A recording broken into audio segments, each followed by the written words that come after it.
I thought it was a mistake, until the receptionist told me, "You're not on the guest list."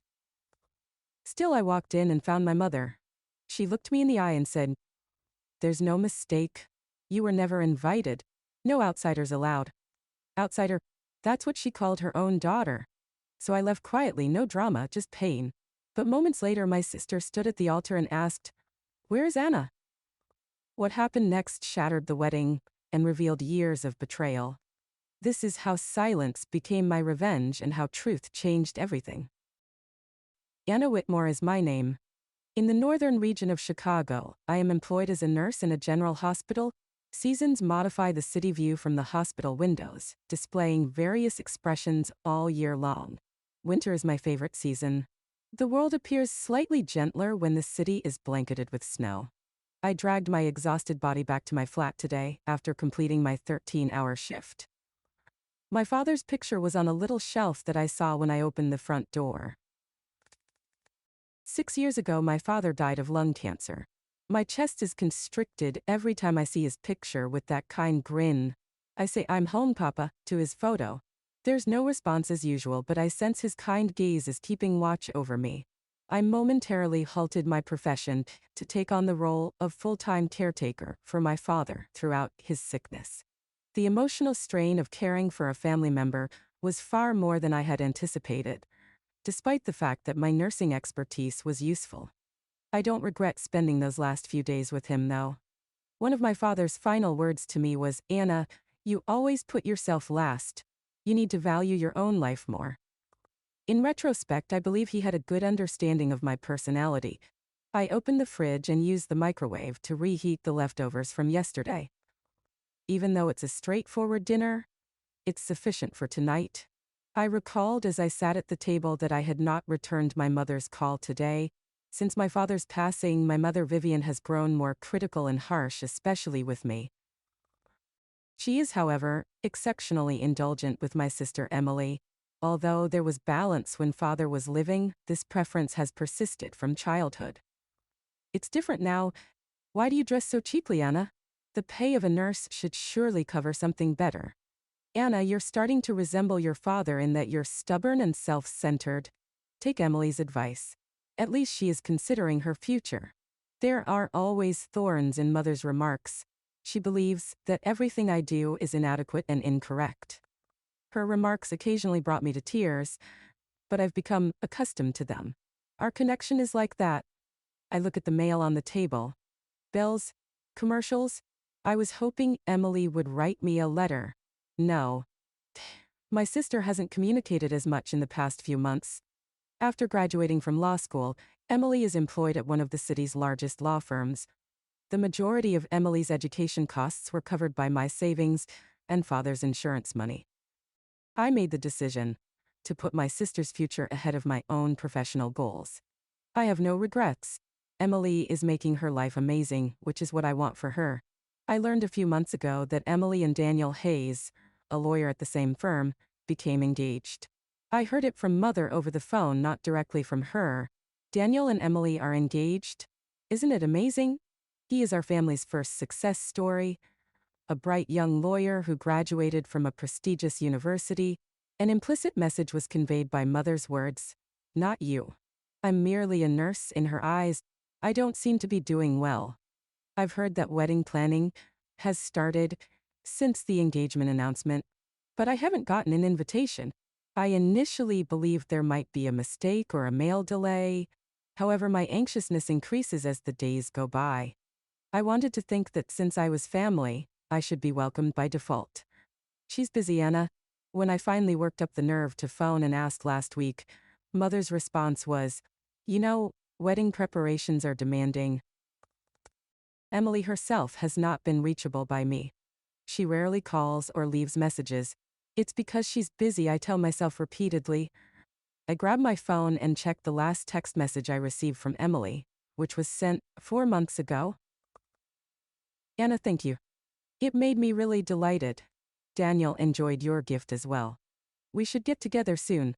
Soon has never come since then. Ironically, I've gotten along well with Daniel's family, especially his mother Grace. Through a common connection, I happened to meet her, and we clicked right away. Grace, a former nurse, is currently employed by a NPO that deals with healthcare. We sometimes talk over tea at a cafe and have a similar interest in medicine. Anna, you really are a considerate individual. Emily frequently expresses her pride in you. I was a little taken aback when Grace stated that, at least, Emily seems to be saying nice things when she talks about me. That's comforting. I get ready for tomorrow after completing dinner and taking a shower. It's a rare day off tomorrow. Although I don't have any specific plans, I'm excited to unwind for a while. As I lie in bed, the invitation comes to mind once more. The wedding is already scheduled for next month? Is there time left? Do I need to purchase a dress? What kind of gift would be appropriate? What's Emily in need of? I ultimately fell asleep with these thoughts racing through my head. I got up early on the morning of the wedding. The room was a light shade of orange as the gentle morning sun shone through the window. Emily, my sister, has a special day today. The invitation never showed up. But I thought I would go, of course, as family. That was my desired belief. I pulled the pastel blue dress I bought last month specifically for this occasion out of my wardrobe. My father loved that hue the most. Although it wasn't costly, it was somewhat of a luxury for someone like myself who leads a simple existence. I meticulously put my hair up in an updo as I stood in front of the mirror. To round off a modest yet sophisticated look, I affixed pearl earrings, memorabilia from my father, to my earlobes. You look pretty good today, at least. My mother's voice reverberated in my head as she spoke to my reflection. I wanted to silence the people who constantly attacked my appearance today of all days. A handmade blanket that I had crocheted during the previous 3 months was on the bed as a present for Emily. A design that longed for purity and marital happiness was woven into white yarn with tiny blue flower motifs. It was inspired by a fabled. According to the account, father gave mother the blanket when he proposed. I had never heard her mention such a pleasant family memory. I'm hoping Emily will enjoy it. I attached a ribbon around the gift after carefully wrapping it in nice paper. I just scribbled, "Wishing you eternal happiness," on the card. Fewer words can sometimes have a deeper impact. I went to the opulent hotel downtown after calling a cab. From the car window, the Chicago skyline was going about its daily business as usual. However, my heart was teeming with nuanced feelings. Anxiety, anticipation, and joy swirled together. The cabbie declared, I wanted to celebrate my sister's special day, but I was also wondering why I never Windsor Hotel. Thank you, I muttered. I inhaled deeply after paying the fare and entered the hotel lobby. Opulent marble floors. The ceiling was adorned with enormous chandeliers. Beautiful floral arrangements artfully arranged throughout the room. As mother used to say, Emily had picked the best location. The entry to a spacious hall with a balcony served as the venue for the wedding celebration. I was warmly greeted by a young female employee. Good morning. Could you please tell me the name on your invitation? I said, Anna Whitmore, trying to sound as normal as possible in spite of the tense flutter in my breast. Her finger slid slowly down the column as she perused the guest list. Then, with greater care, she traced it once more. Her expression was slowly becoming hazy. I apologized, but she paused, obviously picking her words carefully. The list does not include your name. There must be some error, I thought for a second. A miscommunication. In absence, would you kindly double-check? Wilson Anna? I am the sister of the bride. After taking another look at the list, she spoke discreetly with a nearby colleague. I could see by her distressed look that this was more than a casual mistake. I really apologize. Miss Wilson, your name is missing. A constriction stretched over my chest. Was this really merely an error? Or an idea that I didn't want to think about started to creep into my head? Some mistake must exist. Is Vivian Whitmore my mother inside? The employee gave an apologetic nod. Yes, Mrs. Wilson has already arrived at the location. I was permitted entry while still holding Emily's present. A large crowd had already assembled in the ornately furnished hall. I looked for my mother in the sea of faces I didn't recognize. Then I caught sight of her, having a glass of champagne, laughing softly and having a happy chat. As I walked slowly closer, my heartbeat accelerated. Mother froze for a second when she saw me. For a brief moment her expression wavered. Then, with a courteous grin, she turned back to the group and abruptly stopped talking. They informed me at reception that my name wasn't on the list, so I leaned in and requested in a low voice. Is there a mistake? Vivian gave me a thorough examination, examining my outfit and accessories with purpose, as though evaluating their value. Then she turned to me and smiled icily like if she had practiced. Her eyes glowed the same shade of disdain. Vivian remarked, "There's no mistake," in a low, carefully controlled voice that would not be heard by anyone around her. "Have you really believed you were invited? No outsiders are permitted inside." The pain of those remarks was greater than I anticipated. I believed I was emotionally and psychologically ready, but I wasn't. I never thought that I would be left out of such a significant family occasion, even if our relationship had soured. "How about Emily, though?" With a quivering voice, I inquired. "She wants me here, doesn't she?" Like poison needles, Vivian's response was piercing. "Emily will soon start a fulfilling married life. Like you, she doesn't require reminders of her shortcomings." I was just beginning to feel the impact of what she had spoken when I noticed Daniel's mother, Grace Hayes, standing in the venue's corner. Her face was marked with astonishment and concern, as if she had overheard our conversation. I inhaled deeply and forced myself to control my emotions. I would not weep. Not in this place. Not in her presence. "I understand. I understand," I murmured slowly, my voice now solid and stronger than before. "So I'll also live my life as an outsider." I set the present I was holding down firmly on a neighboring table. "I'm doing this for Emily. Are you going to give it to her? That is, assuming you don't find it to be too much of a burden." I turned to go. "Wait, Anna." Grace stretched out and took my arm in a gentle manner. "What's going on? According to Emily, she wanted you to attend. Only last week did she mention you." I was halted in my tracks by what she said. Inside of me confusion blossomed. Vivian's poison stood in sharp contrast to Grace's concern, her honesty. Which one was authentic? "This is a family issue, Grace. Please don't interfere," Vivian yelled, her voice suddenly piercing and authoritative.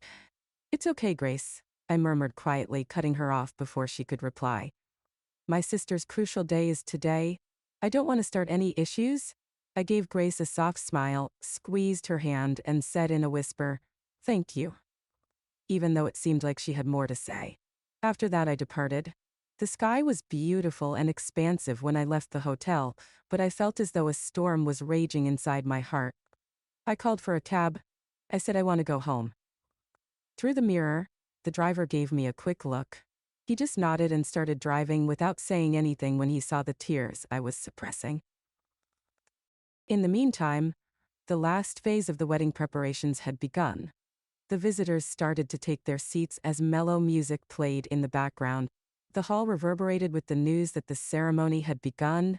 The ringing of Vivian's smartphone started. She attempted to ignore it at first, smiling politely at everybody around her. However, when the phone continued to ring, she left the venue with a somewhat contrite expression. She picked up the phone. "Where is Anna?" Emily's enthusiastic voice was heard right away. I expressed my desire to meet her prior to the ceremony.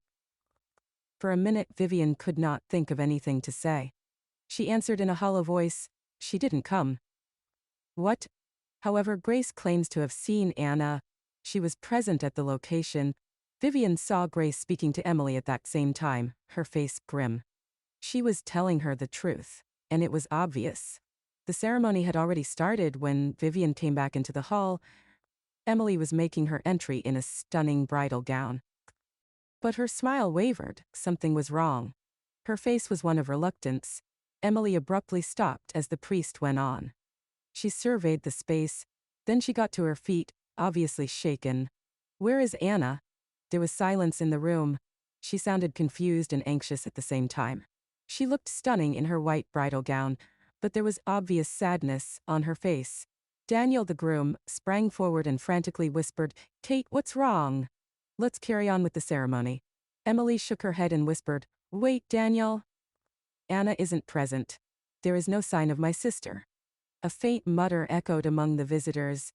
Uncertain about what to do, the priest glanced around. Then Grace got to her feet. She had a serious expression on her face, as though she were going to make a serious statement.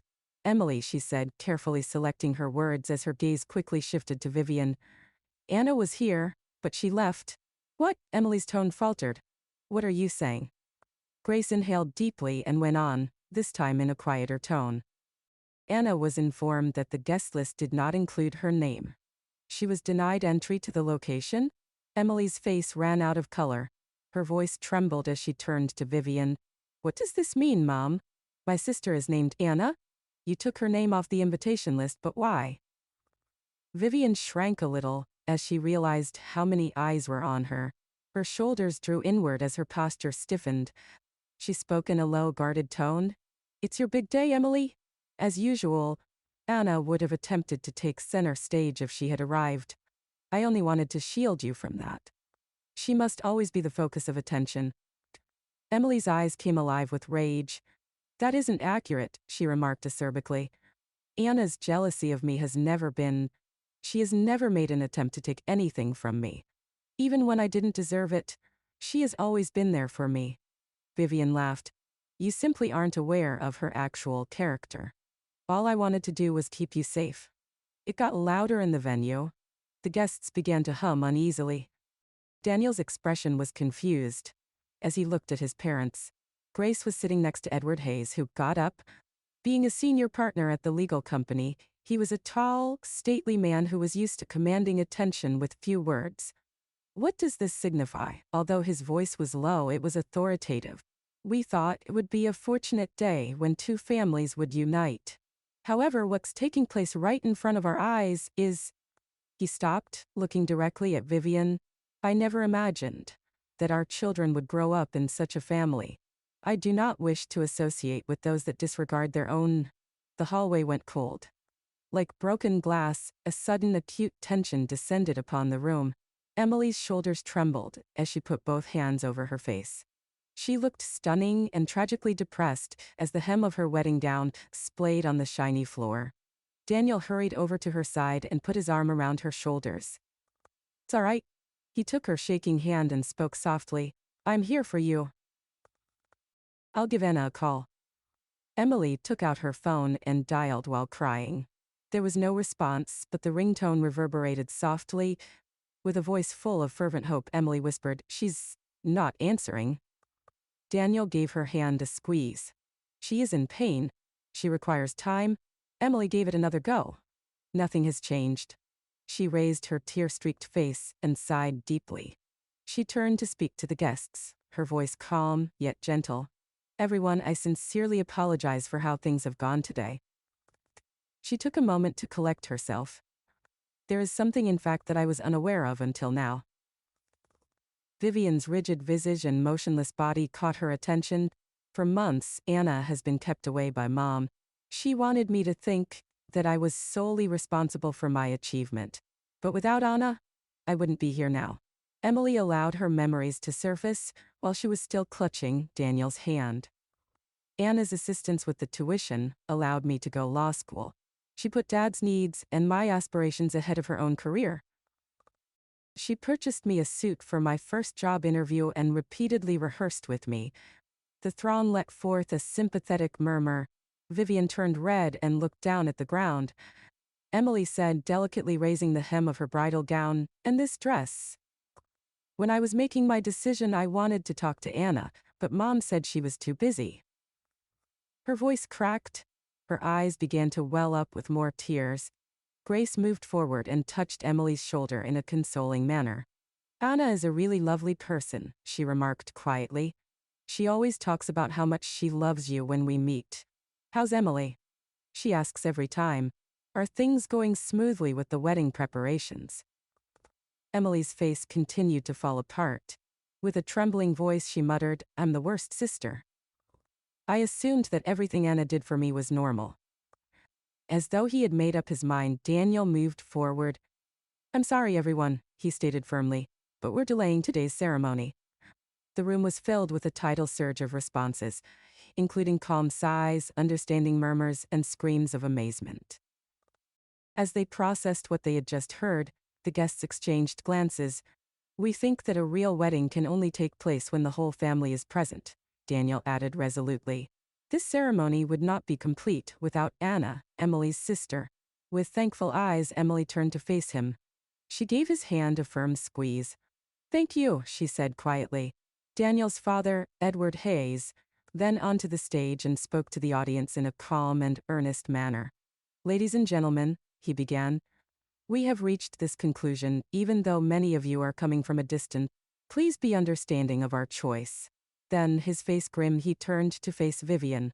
He stated icily, I can't trust someone who doesn't value family. How could you have committed such a heinous act? Vivian's hands were shaking a little, and she stood pale and still. She was unable to express herself. In a moment, the facade she had been presenting for years was destroyed. Grasping her smartphone with one hand, Emily raised the hem of her bridal gown with the other. I must locate Anna, she declared. I must express my regret to her. With a nod, Daniel draped his jacket across her shoulders. Let's travel together. The two started for the venue entrance, hand in hand. Emily paused and turned back just before leaving. Her eyes locked with Vivian's. Mom, I find it difficult to forgive what transpired today. You are still my mother, though. I hope that one day we will be able to make amends. Vivian remained silent. She just stood there and wept in silence. With their fingers entwined, Emily and Daniel walked out of the arena together. Grace and Edward remained to oversee the visitors. Grace softly said, When you find Anna, tell her we send our love too. As Emily arrived at the exit, the sky outside had become a dazzling array of sunset hues. Like a masterpiece, gold and crimson swept across the horizon. Emily inhaled deeply. She said, I know where Anna is, and drew Daniel over to the automobile. Anna's flat was located in North Chicago on the third floor of an ancient building. She had previously lived there with her father, and she continued to do so after his passing, clinging to their shared memories. She could see a tiny park outside the window. Her sole solace was the shifting perspectives of the seasons. Anna sat motionless on the weathered sofa beside the window, still wearing her pastel blue outfit.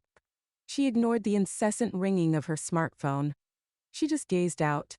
Parents smiled warmly as they watched youngsters play in the park below. It was the sort of setting that subtly exuded familial affection. Family, Anna murmured. She had a broken feeling inside. The tears had already dried up after everything that had transpired. There was nothing but emptiness. Heart, Anna whispered, I'll live as an outsider. She got to her feet and went to the closet.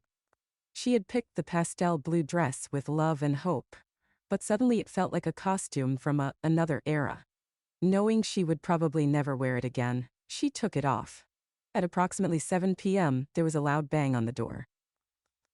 Anna remained silent in the hopes that whoever it was would go. However, the knocking persisted, unrelenting. Then a voice said, Please, Anna, open up. Emily was the one. Anna remained motionless. We're here, Emily added in a beseeching tone. Allow us to speak with you. Then there was another voice, calmer, kinder. Anna, I can relate to your feelings. However, will you kindly open the door? Grace? Anna's eyes were wide with perplexity. Is Grace also present? A male voice, very likely Daniel, then said, Please, Anna. Only for a second. Hesitantly, slowly, Anna approached the door. She caught a glimpse of them via the peephole. Emily, still wearing her bridal gown, her eyes puffy and red. Calm but serious Daniel. Edward and Grace were standing directly behind them, their faces silently worried. Anna inhaled deeply, opened the door a little, and unlocked it. Anna! Emily was impatient. Hurrying in, she held on to her sister. I apologized. Her entire body shook as she sobbed, I'm so sorry. Anna remained motionless, remarkably composed. What about your wedding, Emily? You're here, but why? Daniel took a step forward. He spoke quietly yet firmly. The ceremony was postponed. We thought that a wedding would be pointless without you. Anna blinked, unable to speak. Behind him, Daniel's parents stood grinning subtly. Grace moved forward, her voice pleasant as always. May we enter? With a subtle gesture, Anna moved aside and ushered them into the tiny flat. The room was small but cozy and intimate. The walls were covered with pictures of her and her father. They were surrounded by shelves of beloved literature and medical books. It was a quiet life, but one that had been lovingly constructed. Emily clasped Anna's hand, still in tears. I was unaware that you were taken off the list. Believe me, please.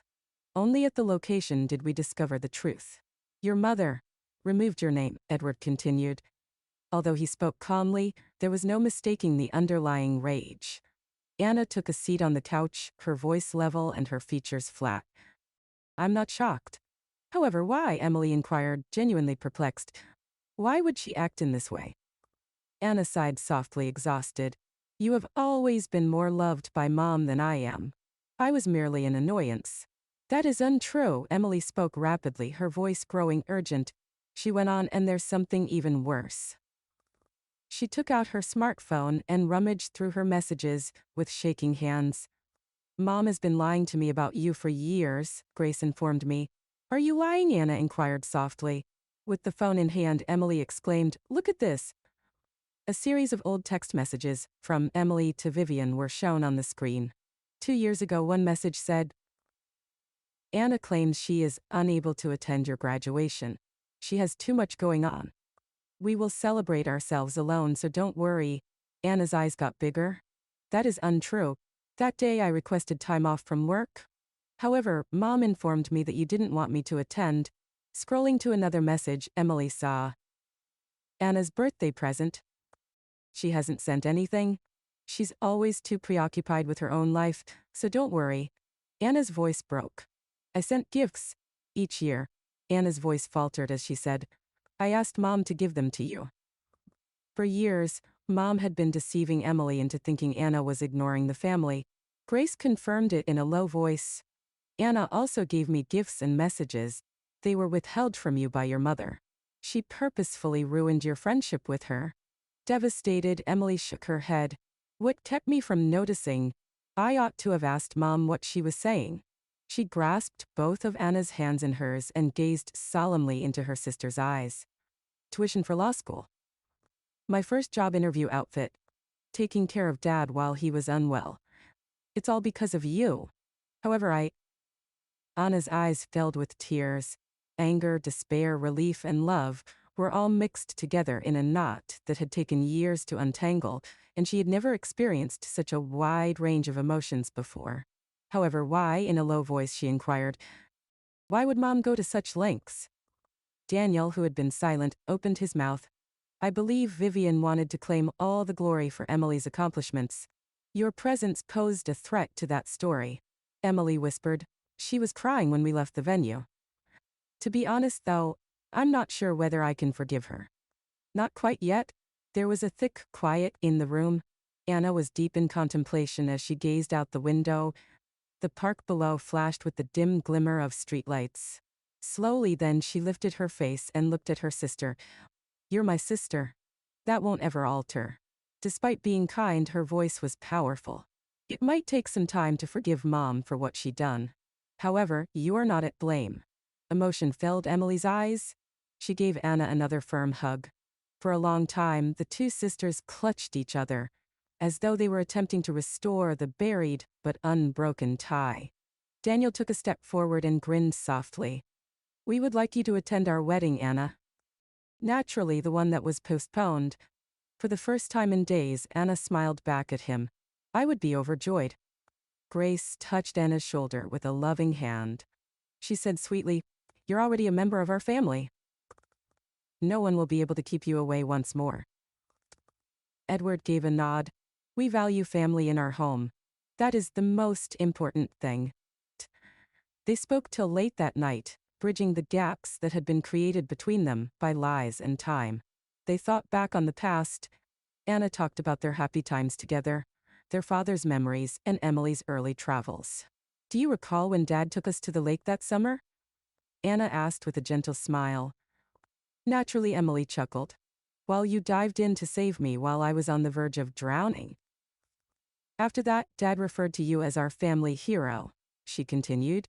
It was becoming late, and Edward and Grace got up to go. Grace embraced Anna and said, We'll be back tomorrow. Daniel and Emily also stood up, but Anna stopped them at the door. How about spending tonight here? She made the offer.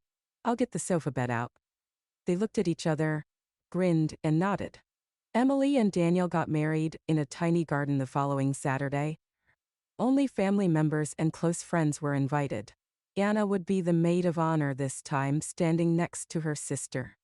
Vivian had also received an invitation. Anna paused for a moment before stating, "She is our mother." "We shouldn't totally cut her off," Grace had replied softly. "That kindness is your most wonderful quality." Anna's flat was visited by Vivian the day before the wedding. She appeared older than ever, weakened by remorse and time.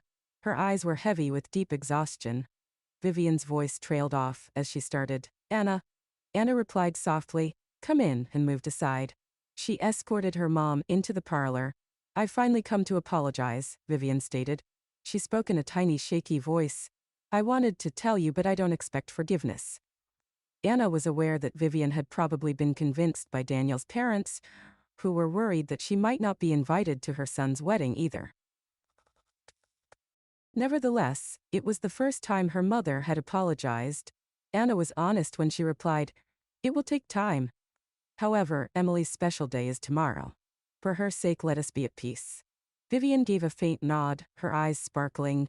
Anna had a unique strategy while assisting with last-minute preparations on the wedding day. She extracted a stunning sapphire necklace, her father's memento, from a tiny velvet box. She gave it to her sister and said, "Emily, this is for you. It belongs to Dad. He consistently expressed his desire for you to don it on your wedding day." It moved Emily too much to say anything. She gave her sister a close hug, while her eyes glistened with tears. Anna whispered softly, "Dad would be happy." A spirit of love and reconciliation pervaded the service. Only the peaceful, brilliant delight of those who had matured through suffering and recovery was present. There was no great spectacle. Vivian observed her girls while sitting comfortably in her chair. Her gaze hardly left them, but sometimes her face was unreadable. Prior to Emily's wedding, Anna made adjustments to the hem of her dress. The two grinned together. "I'm very happy you're here," Emily muttered. "I'm not leaving," Anna answered. A year later, winter. There was snow all throughout Chicago. After working another lengthy night shift at the hospital, Anna walked with a heavy gait back to her apartment. Warm air welcomed her as she opened the door. She was calmed by the gentle twinkling of the Christmas lights on her little tree. She was living another life. It had been a treasured ritual to have lunch with Emily once a week, sometimes at their favorite downtown restaurant, and other times crammed into a crowded hospital cafeteria. As though mending the time that had previously been ripped apart, they talked about their everyday routines and memories. "Remember when you were 5 years old and wanted a doll for Christmas?" Anna inquired over coffee last week. Emily's eyes were warm with nostalgia as she smiled. "Obviously, I waited for Dad to get home from work at the door. You informed me that Santa asked Dad to bring it because he was busy?" Actually, Anna had purchased that doll with her own money, sneaking out after work and keeping it hidden until Christmas Eve. She kept it to herself? The look on her sister's face, however, was priceless. A fresh mail with yet another invitation from Emily was resting on her apartment coffee table. "Merry Christmas. Please spend it with us at our home this year." On Anna's coffee table, the card was spread open. A postscript was written at the bottom in Emily's handwriting. "I have something to tell you. Something very special." Anna grinned. Emily had made a subtle, nonverbal hint at it during lunch last week. Anna, however, was aware. She had witnessed the silent glow that was unmistakable when her sister delicately placed her palm on her stomach. She is expecting a child. As a sister, Anna didn't require an official announcement, but one hadn't been made yet. Her heart had sensed it. Her relationship with their mother, however, continued to be complex. Vivian had been estranged from the family since the wedding. She was formerly a social fixture but now lived alone. The social circles that had formerly commended her had become chilly, with rumors of deception and manipulation gradually undermining her reputation. Through Emily, Anna received updates every now and again. Last month, Emily had stated, "Mom is trying to change." but she also finds it difficult. Vivian had attempted to communicate, quick phone conversations, brief messages, but she had never been able to fully express what she needed to convey. Pride still hovered like a curtain over her. The sincere apologies' remarks were kept hidden. Anna poured a cup of tea for herself after taking a warm shower that evening. The snow was falling harder outside. It was Christmas Eve tomorrow. She would go to Emily and Daniel's house after her brief shift at the hospital. She gazed at her father's picture on the shelf while sitting on the couch with the mug in her hands. She whispered, "Happy Christmas, Papa. There will be some changes this year." The doorbell rang at that very moment. She looked at the time. At this hour, who might it be? She froze, staring through the peephole. Vivian stood outdoors with a tiny bag in her hands and a snow-dusted coat. A delicate mixture of resolve and apprehension was seen on her face. Anna opened the door carefully after hesitating. Vivian's voice was faint and shaky as she said, "Anna, are you free to speak?" After examining her for a while, Anna nodded quietly.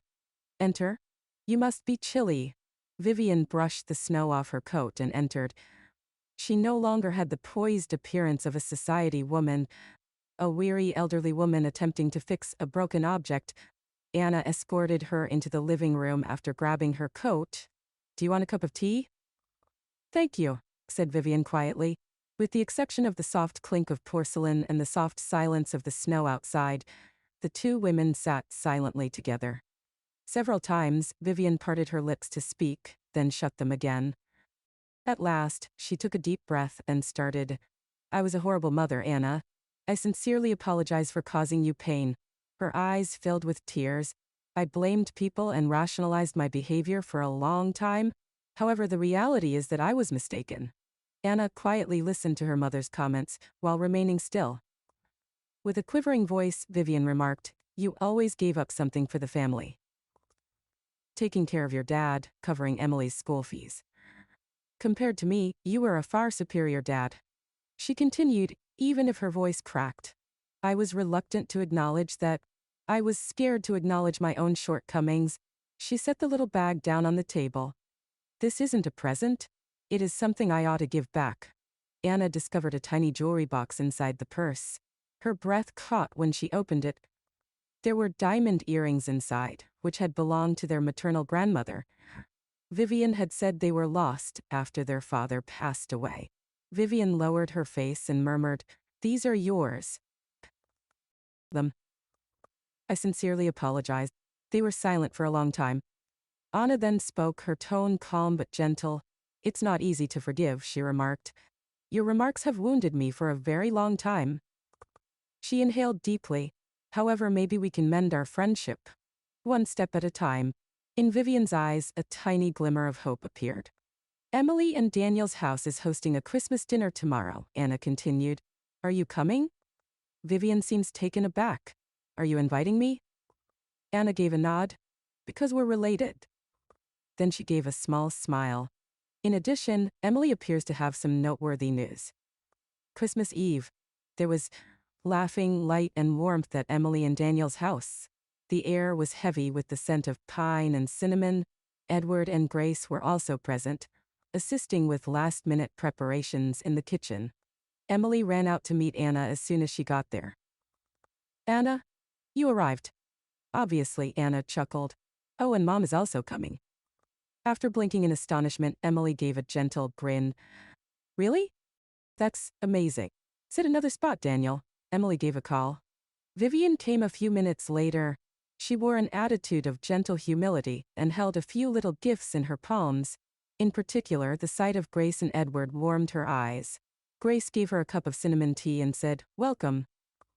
Mistakes are inevitable for everyone. The bravery to face them and make an effort to improve is what counts." Vivian's hands shook a little as she nodded. Emily and Daniel gathered everyone in the living room before to dinner. Daniel declared with pride, "We have amazing news for everyone." Emily smiled. "I'm expecting a child. We will become parents in 5 months." The room was filled with congratulations, hugs, and cheers. Emily turned to Anna in the midst of the celebration and grasped her hand. I would like you to be the godparent, Anna. There is no one better than having someone with your strength and kindness. Anna's eyes began to well up with tears, but they were tears of joy. She muttered, I'd be honored. With tears in her eyes, Anna reiterated, strength beside this child. It would be an honor. This child will have my undying affection. Vivian sat close by, but her eyes were also filled with tears. Emily turned to face her mother and said, and Mom, I want you to be a part of this child's life. As a grandmother. The past is the past. What happens next is what counts. Anna watched the gentle snowfall cover the peaceful street as she stood by the window by herself after dinner. In nearby houses, lights flashed on, and there was a general buzz of coziness and warmth. Vivian came stealthily up beside her. What a sweet family, she whispered. Anna kept her eyes fixed on the window.